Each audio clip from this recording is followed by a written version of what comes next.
Bismillahirrahmanirrahim. Assalamualaikum warahmatullahi wabarakatuh. Alhamdulillah wassalatu wassalamu ala Rasulillah wa ala alihi wa ashabihi wa man walah. Amma ba'd. Alhamdulillah, Bapak Ibu sekalian yang dirahmati Allah taala. Sehat sekali nih, salam sehat. Alhamdulillah. Ya. Baik, kita lanjutkan pembahasan kita dalam kitab Bulughul Maram. Memang kita masih dalam babnya pembahasan tentang khusyuk. Ya, khusyuk dalam sholat. Karena kekhusyuan orang itu akan bernilai pahala. Semakin orang khusyuk dalam sholatnya, semakin pahalanya itu lebih besar. Sebaliknya, semakin orang itu kekhusyuannya kurang, ya pahalanya sedikit. Karena dia di sholatnya itu ingat Allah cuma sedikit. Ingatnya cuma 2%. Ya mungkin dapat pahalanya 2%, tapi sholatnya tetap sah. Tetap dia sudah menggugurkan kewajiban sholat, tapi pahalanya ya tergantung kekhusyuannya dalam sholat. Maka yang hadis-hadis yang kita baca ini intinya bagaimana kita itu menghadirkan kekhusyuan dalam sholat kita. Intinya seperti itu dari awal sampai hadis yang ke-258, 259 ini nanti ya tentang bagaimana orang itu menjaga kekhusyuan dalam sholat. Itu sampai ini ya 258 ya. Ini Aisyah ini punya tirai tipis yang dibuat untuk menutupi bagian rumahnya. Lalu Nabi SAW itu mengatakan, amiti, singkirkanlah anna kiramaki hadza, singkirkanlah dariku tiraimu ini. Aisyah punya tirai yang tipis. Rasulullah SAW menyuruh Aisyah untuk menyingkirkan tirai yang tipis ini tadi. Fa innahu la tazalu tasawwiruhu ta'ridu li fi sholati, karena gambar-gambarnya senantiasa melintas dalam sholatku. Rawahul Bukhari, hadis riwayat Imam Bukhari. Wattafaqa 'ala al-hadis fil qisati an bihaniyati Abi Jahmin wa fi fa innahu al-hadni an sholatihi. Maka sepakat akan hadis Aisyah tentang kisah kain Abi Janiyah. Ini sebuah kain tebal yang tidak ada tanda-tandanya, maksudnya tidak ada gambar. Ini milik Abu Jaham. Disebutkan sini karena itu al-qamisah, yaitu sebuah kain yang bergambar senantiasa membuat lalai dari sholatku. Jadi Rasulullah SAW menyuruh menyingkirkan tirai yang menutupi rumah ini tadi, yang mana ketika Rasulullah SAW ini sholat menghadapnya, ternyata tirainya itu bercorak, yang mengatakan bergambar. Nah di sini Rasulullah SAW ketika sholat itu terganggu dengan gambar tersebut, dengan corak tersebut. Maka Rasulullah SAW menyuruh untuk menyingkirkan. Maka begitu pula kita ya, ketika kita sholat ya kita usahakan baju kita itu di belakangnya itu tidak bergambar ataupun tulisan yang mengganggu kekhusyuan orang sholat di belakangnya. Nganggo kaos tulisannya aneh-aneh, wis maca coblos nomor loro, aneh gambare ngopo, ini kan mengganggu. Bahkan tulisan saja bisa mengganggu. Maka kita singkirkan, diwalik lambine. Begitu pula kalau kita pakai kelambi ini dobelan, dobelannya semrawang, ini tulisannya. Nah, itu bisa mengganggu orang sholat dak. Kalau mengganggu ya kita mengganggu kekhusyuan orang sholat dak. Kalau memang mengganggu ya kita berusaha untuk menghilangkan. Pokoknya tidak memakai yang seperti itu. Bahkan karpet masjid saja seperti ini juga bisa mengganggu kekhusyukan orang sholat juga. Sholat malah ngitung titik-titik ini iki piye to iki. Kok delok tiyange iki ene opone. Ada tulisannya, maka mengganggu. Begitu pula sarung ya. Sarung itu kan enten tulisannya to niku gurine cilik niku lho. Atlas, mangga. Itu kan kadang mengganggu. Didelok, wah atlas sih. Maka yang sekecil itu saja, kalau itu memang mengganggu kekhusyuan sholat, ya dicoba kita hilangkan, ya, berusaha untuk menutupinya atau sebagainya. Walaupun sholatnya tetap sah, tapi dia mengganggu kekhusyuan orang lain. Maka hal-hal yang bisa mengganggu kekhusyuan orang lain hendaknya kita hindari. Maka kalau kita mau pergi ke masjid, pakaian yang terbaik untuk pergi ke masjid itu ya kata Allah Subhanahu wa taala di dalam surat Al-A'raf, ya. Al-A'raf itu surat yang ke-7 ayat ke-39 dikatakan di sana, A'udzubillahi minasyaitonirrajim, ya bani Adam khudu zinatakum 'inda kulli masjid. Hai anak Adam, pakailah pakaianmu yang indah setiap kali memasuki masjid. Maka di sini memang ya pakaian yang terbaik ya tentunya pakaian yang menutup aurat. Maka kalau kita ini mau pergi ke masjid ya hendaknya pakai pakaian yang terbaik. Terbaik itu menutup aurat dan tidak mengganggu kekhusyukan orang yang sholat. Seperti itu. Masuk Arab mau tindakan saja pakai baju terbaik. Neng masjid wes sarunge ngepir kabeh. Ngerti sarunge ngepir. Sarunge ngepir ambune penguk. Ya mungkin kan di sarung Pak, ya dikasih sarung. Ya, ibu ganti sarungnya. Seperti itu. Jadi kita berikan sarung dan sebagainya. Baju pun seperti itu, diusahakan jangan pakai kaos oblong. Diusahakan. Kalau nggak kepepet bener, jangan pakai kaos oblong. Kalau kaos oblong plus ada gambar sisan. Gambare bis apa-apa ning burine, tulisan-tulisan aneh-aneh niku wau. Kan bisa mengganggu kekhusyuan orang yang sholat. Kita hindari yang seperti itu. Kan sholat kan artinya kita sedang bermunajat kepada Allah, berdoa kepada Allah, berdialog dengan Allah. Maka ya seharusnya pakaian yang kita pakai itu pakaian yang terbaik. Paling tidak kita punya pakaian yang khusus untuk sholat. Kalau di masjid-masjid yang mungkin di daerah-daerah yang perkotaan itu sudah biasa dia disediakan rompi. Kalau ndak itu nek kelambingan kan kosong manggune, itu pakai rompi dia. Jadi orang-orang yang tahu kaos-kaosan itu tulisannya sing aneh-aneh niku, nah nganggo niku. Di rompi. Itu ada rompinya. Itu walaupun sholatnya tetap sah, tapi jangan sampai kita itu mengganggu kekhusyuan orang lain. Kita hindari hal-hal yang seperti itu. Ya.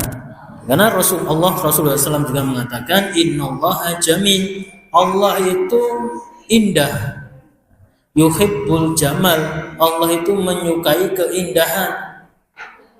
Al-kibru, sedangkan kesombongan itu batarul haq wa ghamtun nas, sedangkan sombong itu menolak kebenaran dan meremehkan manusia. Allah itu menyukai keindahan. Allah itu indah dan menyukai keindahan. Maka seharusnya seorang muslim itu ya berpenampilan yang indah. Ketika dia bermunajat kepada Allah, ya seharusnya dia memakai baju-baju yang memang itu terbaik. Baju wis napa ambune lepek ngoten niku, nggih tetep sah, suaranya tetep sah ya, tapi mengganggu kekhusyuan ke orang lain. Nah, kita saja mau nopo diceluk kalih sinten niku, rasa adoh-adoh celuk Pak Lurah mawon. Nah, sarungan nek lurai kuwi ya, lurai sing liyane ya mesti ya berbeda dia, kanca dhewe soalnya. Nah, nek ra kanca dhewe mesti ya resik, klambi resik dan sebagainya. Ini yang kita temui ini Allah Subhanahu wa taala. Maka kita hendaknya pakai baju yang terbaik. Maka baju yang terbaik itu warna apa? Ya, warna putih. Nah, kata Rasulullah SAW itu albasu min siyabikum albayadha. Pakaian putih, pakailah pakaian putih, karena pakaian putih itu adalah sebaik-baik khairan siyabikum, sebaik-baik pakaian kalian. Wakafinu fiha mautakum, dan kafanilah mayat dengan kain putih juga. Nah, pakaian putih polos itu pakaian yang terbaik.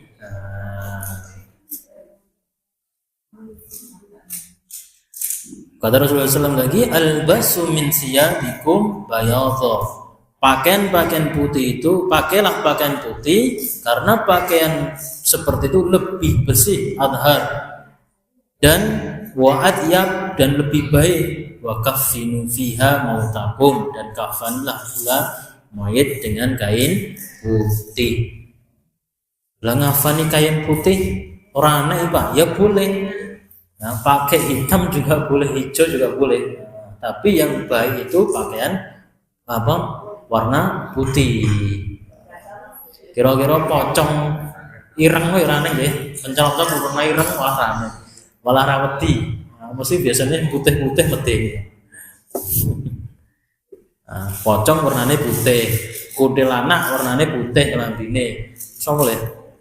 Suster nglesot warnane putih. Oh, putih kabeh. Ya. Hah? Ya mungkin para hantu itu tahu pakaian yang terbaik itu pakaian putih. Nah, masa kita kalah? Nah, yang putih-putih sama ini. Enggak, itu pakaian yang terbaik. Nah. Kemudian jangan sampai kita juga memakai pakaian yang ada gambarnya. Karena Rasulullah SAW mengatakan amiti aina, seperti hadis tadi, hindari. Kalau kita sholat, hindari pakaian yang bergambar. Kalau itu ada gambar, kata Ibnu Hajar rahimahullah mengatakan ya, bila kain itu bergambar yang berada di hadapan orang sholat, itu bisa melalaikan. Maka begitu pula bila gambar tersebut dipakai di baju orang yang sedang sholat, bahkan gambar itu pun lebih melalaikan lagi. Nah, maka memang kita hindari. Maka kita pakai baju yang polos ketika sholat, dan yang pakaian yang terbaik itu putih. Orang di baju putih Pak, ya nggak masalah juga. Nah, tidak mengurangi sholatnya tetap sah. Tapi jadi tadi kalau itu mengganggu kekhusyuan orang yang sholat, ya maka kita hindari.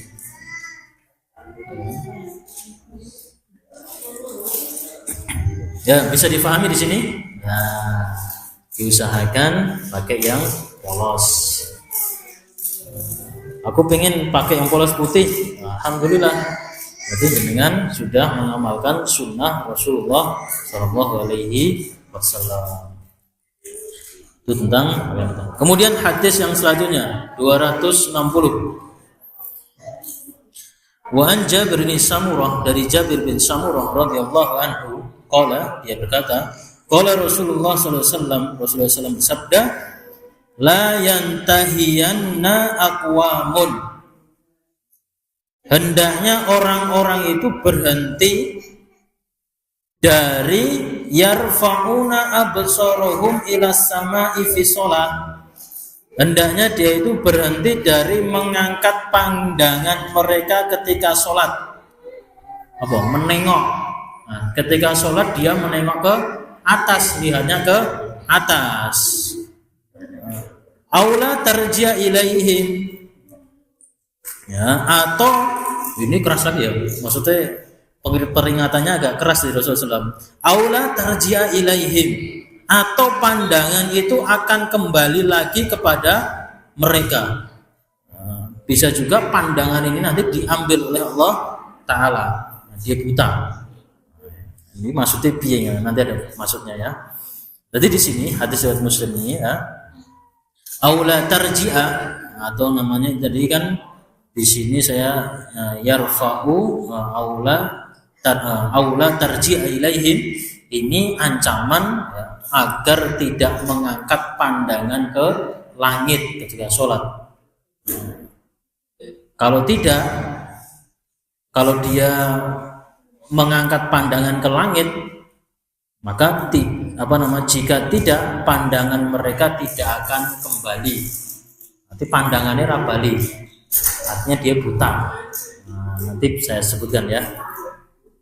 Al-Qabathah, kok buta? Mungkin ya seperti dulu ya, zaman lihat gerhana itu, gerhana matahari tahun pinten niku? Sekemutan boten. Wat rawani delok matahari, delok saka ember. Nggih. Ndak buta namanya. Malah luar negeri kesini semuanya malah delok foto. Itu memang akan terjadi, mungkin ya belum tentu akan 100 tahun lagi akan ada itu seperti itu. Ya. Kemudian al-qabathah, mana al-qabathah? Nah, kalau di sini ada al-qawaman la qabathah, di sini maksudnya adalah nanti ya, itu hadis 261. Ya. Kemudian orang yang saya hadis yang kedua 661 sekalian.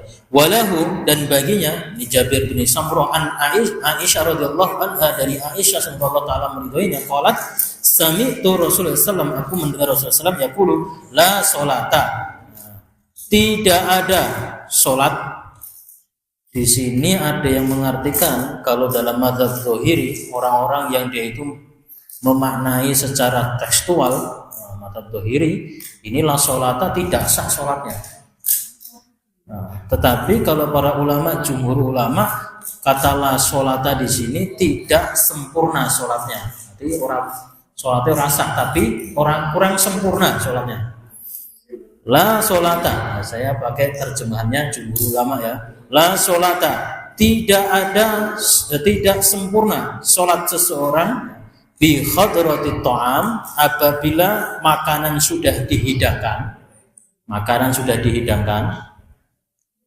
Wala huwa yudafi'ul ahbathani, dan tidak sempurna pula sholat jika dalam keadaan menahan keluarnya kotoran dari dua tempat buang air kecil dan buang air besar. Kalau orang yang dia itu mazhab Zahiri, dia mengatakan tidak sempurna, tidak ada, artinya tidak sah sholatnya. Kalau sholatnya itu makanannya sudah dihidangkan, manganan harus dihidangkan, tok dhewe sholat, itu rasa sholatnya.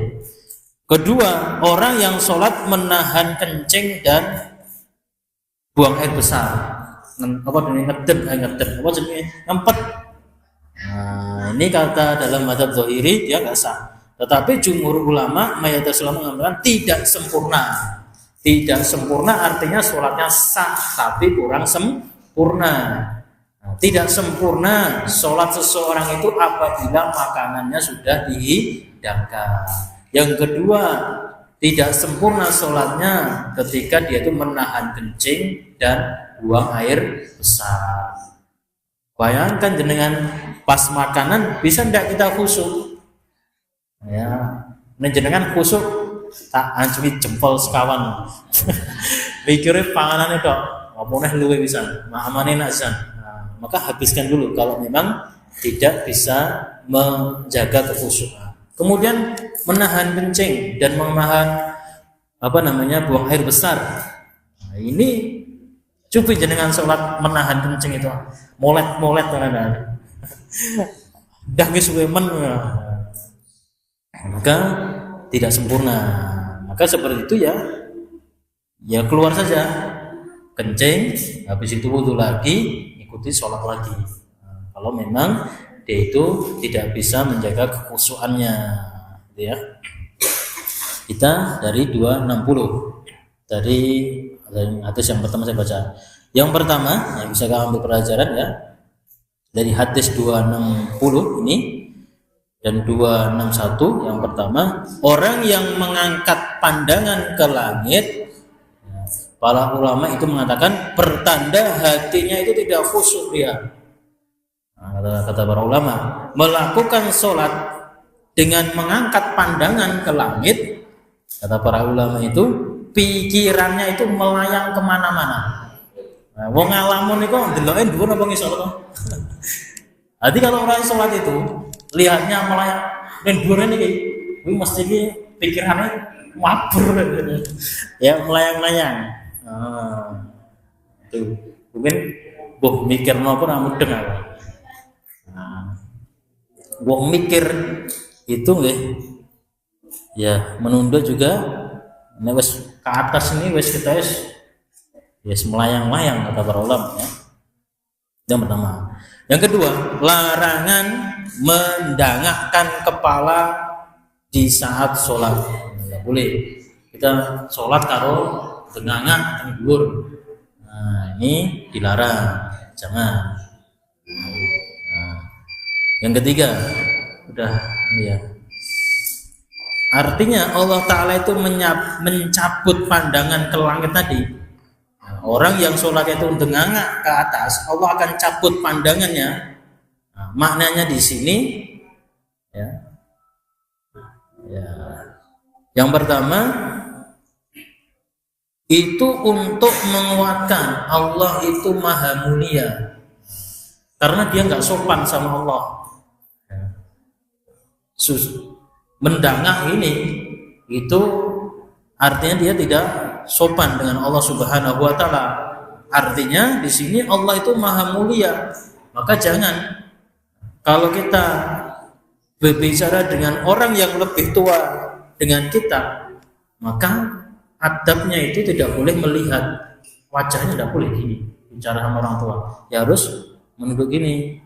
Nah, itu tandanya kita menghormati orang tersebut. Nah, begitu pula dengan Allah Subhanahu wa taala, artinya kita itu tidak mendangakkan wajah kita ke atas, itu menguatkan Allah itu maha mulia. Allah itu mulia. Nah, yang kedua, arti tidak mengembalikan pandangan di sini bukan buta.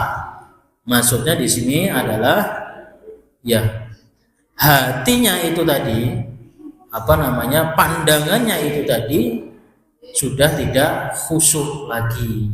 Nah, dia ada bukan makna yang nyata, tapi makna yang kiasan atau sebagai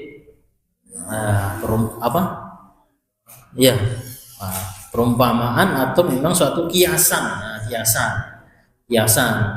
Nanti saya lanjutkan ya, sudah mancing. Itu masih panjang ya. Berarti sholat ampun denganga maksudnya ini delok dhuwur terus. Lah nek dhuwur kolong-kolong balik langsung. Mungkin ketiban dhuwur dok kaget dhuwur. Ya, mungkin. Kalau denganga sholat sambil denganga ini jangan. Kalau pengen khusyuk, ya pandangan kita di tempat sujud. Yaitu insya Allah kita lanjutkan ya, masih hadis ke 260 dan 261. Dari sini ada yang ingin tanyakan sebelum saya akhiri? Udah? Nggak ada? Nah, insya Allah kita lanjutkan pertemuan yang akan datang. Aku qouli hadza astaghfirullah li wa lakum. Assalamualaikum warahmatullahi wabarakatuh.